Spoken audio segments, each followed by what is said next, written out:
What is going on, guys? Python here, back with another video. And I'm already back, I know. But there's just so much to dissect here. There's still so much on my chest from this series loss.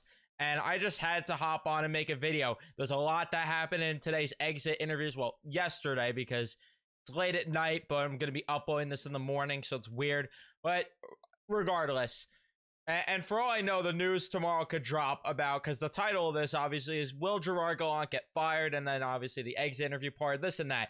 But obviously the answer could be had by tomorrow morning for all I know. But I'm going to get this up early. Hopefully the news doesn't drop as I upload this video. Otherwise, that would just make me look like a clown. But regardless, we're going to talk about it because there is so much to dissect here. The exit interviews, let me tell you something. If the Rangers were as good with the exit interviews as they were on the ice, they would go 82-0 every season and 16-0 in the playoffs, because most of them, well, not most of them, all of them, except for Gerard Gallant, but the players themselves did a pretty good job in the exit interviews. I'm happy with a lot of the things that they ended up saying.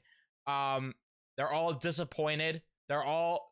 Most of them took accountability, which I also liked. Well, there was some lack of accountability with certain players, but it is what it is. But we're going to talk very in depth with this. We're going to go into it. There's a lot. I'm all over the place already, but there's a lot to get into with this. Before we jump further into it, leave a like if you do enjoy. Subscribe if you guys are new, especially if you're Ranger fans, and turn on your notifications so you know when I upload a video or go live next. But there are some certain things that we got to touch on with this group. So I kind of wanted to start this thing with talking about, I'm trying to figure out, where do I want to start with this? Do I want to start with Gallant? Do I want to start with, I think I'm going to start with how the players responded, a bit of that. So I found it very interesting to see how some of the players responded in these exit interviews. So this quote from Filipino definitely disappointed me a bit, I will say that. So they asked Filipino about his season, and he said, "You have goals before the season. I'm not saying I met them all, but I'm very happy with how I work. It's showing somewhere, not just in the stats, but in my play."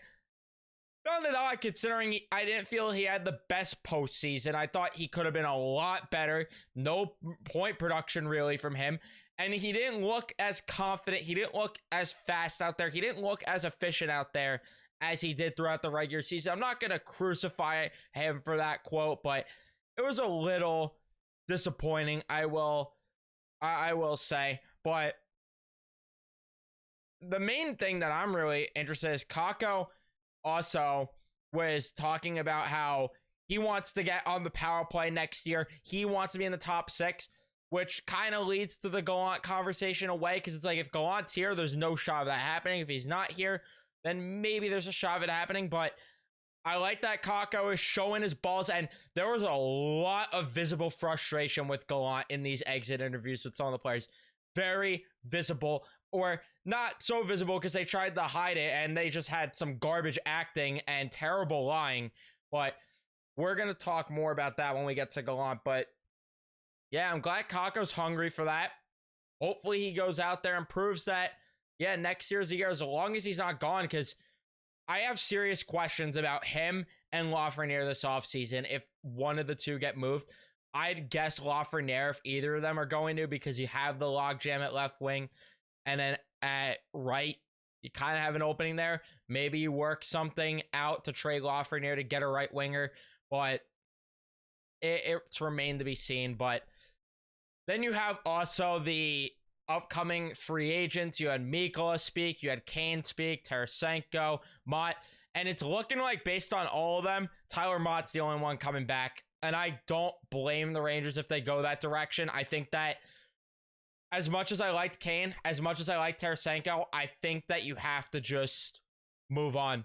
I think you have to move on, and they have to retool this roster a bit. They have to.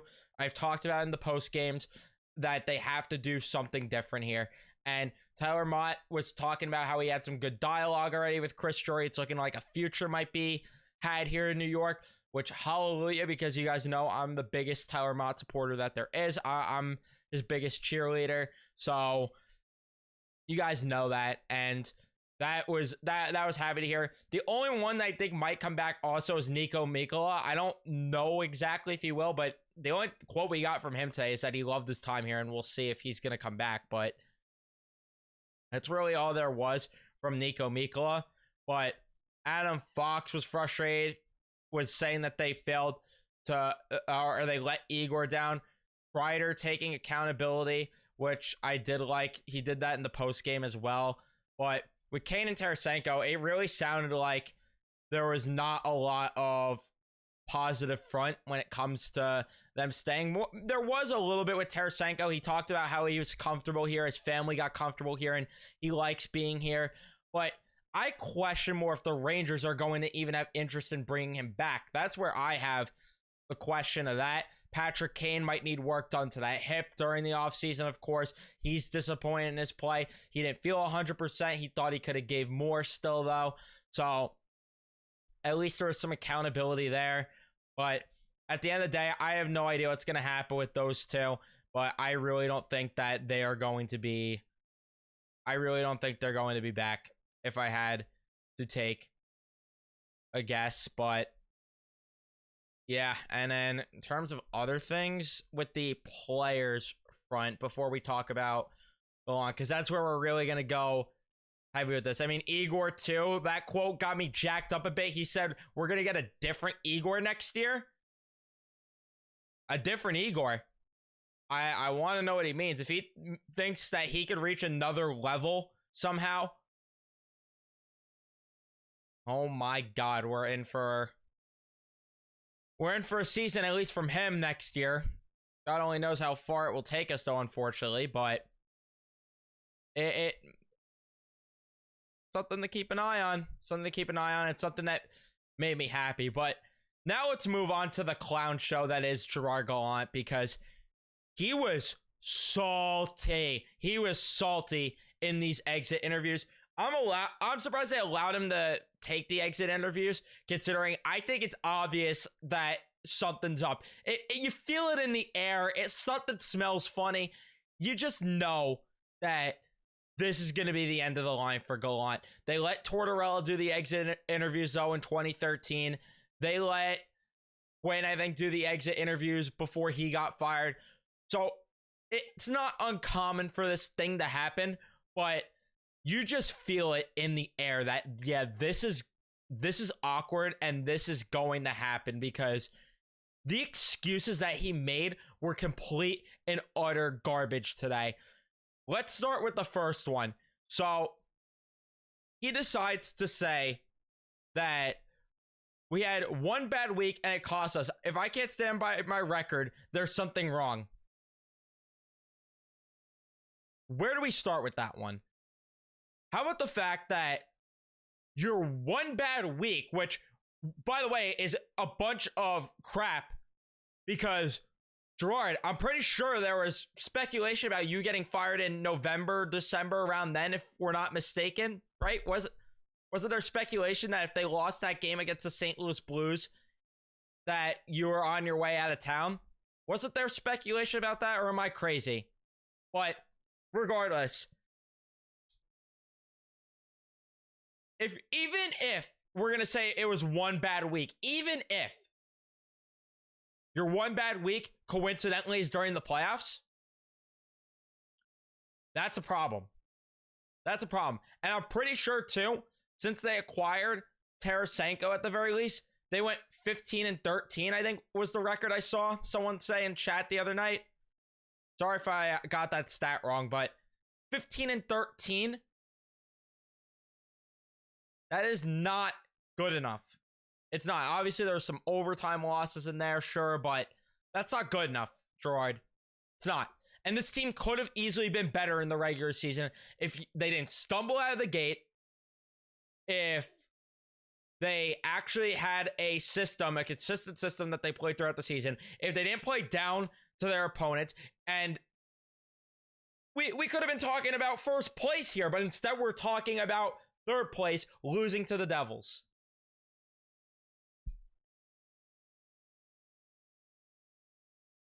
And then the clown show that he is, he said, he had the balls to say, Boston was a pretty good team. They lost. Colorado was a pretty good team. They lost. Should we have won? Yes, but it didn't happen. No, Gerard. No. That is awful to say because, one, the Boston Bruins, their captain was out for the majority of that series, and also the fact that they are contenders year in and year out, making deep runs. Okay, a first-round exit is bound to happen. Sure, I know that you could say the argument here. They've had a first-round exit after conference finals, but we all know that they probably shouldn't have beat Pittsburgh last year at the end of the day. So that is just an awful excuse considering the injuries that Boston dealt with. And then Omar also was hurt. And then Colorado, they're just coming off a Stanley Cup win. And they also actually battled hard in that series against Seattle. The Rangers? This series wouldn't have even been close if it wasn't for Igor Shesterkin. Wouldn't have even been close. Games 1 and 2, sure, they look pretty good, winning 5-1. But there's questions where if you didn't have Igor in goal and just some average Joe Schmo in goal, those games would have been maybe 5-3 and a little bit closer. Just something to think about. But regardless, it's just like, and then he also says, I can't believe I have to answer some of these questions about me getting fired, brought up by the media. Disappointing. You can't believe it? Welcome to New York, buddy, first of all. Second, it is your job to go in there and make adjustments. It is your job to go in there and motivate these players. It is your job to have them prepared on a nightly basis. And we just didn't see any of those three things. None of them. I get some people might think I'm a jerk off and being too hard on Gerard. And listen, I understand that. I could be a jerk off sometimes. I could be too hard on this team. I get it. But, and I don't hate Gerard Gallant, the person, but when it comes to him as a coach, it is clear as day he does not deserve to be behind the bench next year for the Rangers. It's clear as day. And I think that the Rangers see it too. You're hearing Elliot Friedman go on, talk on 32 Thoughts, talk on the Jeff Merrick show about how it's already looking like this thing's going to be wrapped up soon. And when, I don't know, but it seems like this is going to be wrapped up soon. You have Frank Saravelli pretty much backing up the same thing. The only one saying that they don't think Gallant's going to get fired is pretty much Vince Ricogliano and Colin Stevenson. And I don't understand why they don't think that. I don't know if because they're affiliated with the organization, Drury's trying to have that tight-lipped and he's telling them to say one thing. I don't know if it's a matter of that or what, but regardless, you're seeing more reports that this is going to happen. They're going to let go of Gallant versus reports that they're not going to. And it's not going to shock me if this ends up happening. It's really not going to shock me. And you're hearing speculations about Joel Quenneville being the guy, and that's a whole different conversation that we got to go down at some point. That's a whole different conversation to talk about. Obviously, there were some really bad things that happened back in Chicago, and it ended up resulting in him getting fired in Florida. He has to be reinstated by the league and everything. So there's a lot that has to happen, and there's a lot of conversation there with Joel Quenneville as a person, of course. And as a coach, there's also things that I just don't like either. So it's like, I don't know. I mean, it can't get much worse than Gallant, though, can it? Like, they need some X's and O's. They need an X's and O's guy. They need a disciplinarian. And will Quenneville be that? I trust him with the X's and O's part. I don't know how much of a disciplinarian he is, though. But we'll talk further about that in another video. I'm not going to discuss coaching names and everything and, you know, what I think. I think it's pretty obvious if Gallant goes, Quenneville's going to be the guy based on every report that we've seen at this point. But we'll go further in depth once and if Gallant ends up getting let go of. But man, the way the players were talking in these exit interviews was very telling that I don't think Gallant's going to be here next year. I think it's very telling. And it starts with Barclay Goodrow, who said, let's see exactly what he said. I want to get the exact quote. He said he's a good coach that lets you go out there and do your thing. And then he also mentioned in that, because I watched the video of it, you could check all this out on SNY Rangers Twitter account if you want the video clips. But he was talking about how he was respected as a player, this and that. He was struggling to say positive things about Gallant outside of he's a coach that lets you go out there and do your thing. And that's not even a positive. That's a bad thing. That's part of the problem here. We need someone that's going to bring structure to the organization. We need someone that's actually going to come in here and mean business and is not going to be all loosey-goosey in the locker room. They need someone that's actually going to get them together. This leadership group, which is very fragile, and some guys deserve to lose letters. Two guys in particular, Artemi Panarin and Mika Zibanejad, in my opinion, after this postseason performance, definitely deserve to lose A's off their jerseys. And I think the only ones that deserve it, if Goudreau sticks around, fine. And I think if Kreider sticks around, fine. But Jacob True, I mean, he's a joke of a captain, but it was telling also what he said about Gallant. That was very telling, wasn't it? That was even more telling than what Barclay Goodrow said. When he was asked about Gallant, he said, let's see if I could find it. He said, he's a guy that players respect and enjoy playing for. I took that long break because Jacob Trouba took those long breaks. Well, he said, in there, but I didn't want to throw uhs at you guys, but he was at a loss for words and didn't know how to answer. He was so bad at lying, and it's so obvious that, and it's funny to me too, that Gallant, you could tell, really pressed for Jacob Trouba to be the captain, and even the guy he named captain can't even speak positively about him. That just shows you how much of a clown show that Gerard Gallant is. That shows you how much of a clown show this leadership group is as well. So,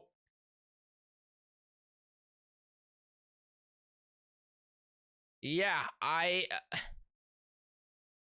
think that it's just a matter of time. I think it's a matter of when, not if, that Gerard Gallant gets the axe. I think that it's very obvious that this is going to happen. I think more heads are going to roll than we think, and we're going to see some major changes this offseason. I think that they're going to, at the very least, attempt to trade Artemi Panarin. I'm not saying it's going to happen because of the no move clause. I know it's very unlikely, but I would say that they're going to at least make an attempt here to move Artemi Panarin. I think one of Lafreniere Kakko's gone. I think Barclay Goodrow, his cap hit's gone. I think there's going to be some major changes here. I really think that they're going to mean business, and this is going to be a different looking Rangers team next year. How different? I don't know, but this is going to be a pretty different looking Rangers team next year when it comes to the coaching staff and when it comes to the player personnel. So I don't really know if I have much more else to say. I mean, Kakko too, of course, basically calling out Gallant, saying that he wants power play time and he wants top 6 minutes next season to take the next step.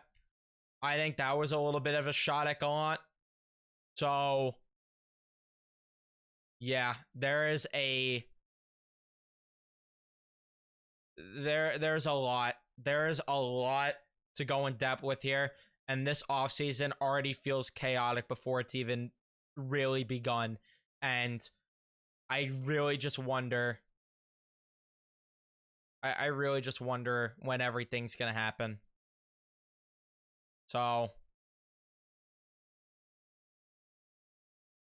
yeah. Let me know your thoughts in the comment section. I'm trying to think if I have anything else to add. I'm not really. I don't really think I have much else to say other than we're in for a ride this offseason. We're in for a ride, and it's going to be a long 5 months of waiting here for Rangers hockey. I'm already dying. I'm jealous. I was so infuriated watching. It was cool, I guess, watching the Devils get smacked by the Canes, but it was also just infuriating. And I also tweeted out too when the Canes were getting smacked by the Devils that I think this might be a blessing in disguise that the Rangers got bounced in round one. That's just my personal take, because I really don't know if the Rangers would have beat the Canes with the way that the Canes played that game one at the very least, and the way that the Rangers played in that first round. Yeah, I don't think the Rangers would have beat the Canes, and this might end up being a blessing in disguise because the Rangers are going to address what they need to. They're going to make changes that they probably wouldn't have made if they made it to the second round or even beyond that.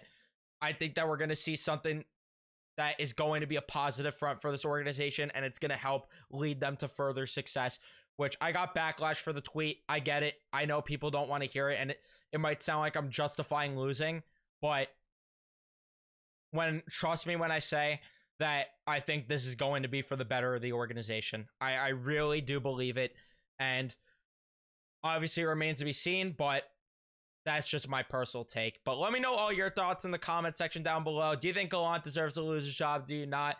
And if you do think he deserves to lose his job, when do you think he does? Who do you think replaces him? Who do you want to replace him? Tell me everything that you're feeling in the comment section down below. Would love to hear from you guys because I need help. I'm sure that a podcast episode will come soon.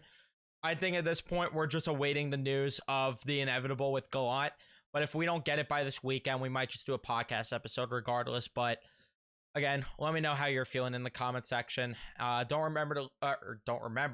Please remember, I should say, and don't forget to leave a like if you enjoyed this video. Subscribe if you guys are new, especially if you're Ranger fans. Turn on your notifications so you know when I upload a video or go live next. And I'll see you guys in the next one. Let's go Rangers.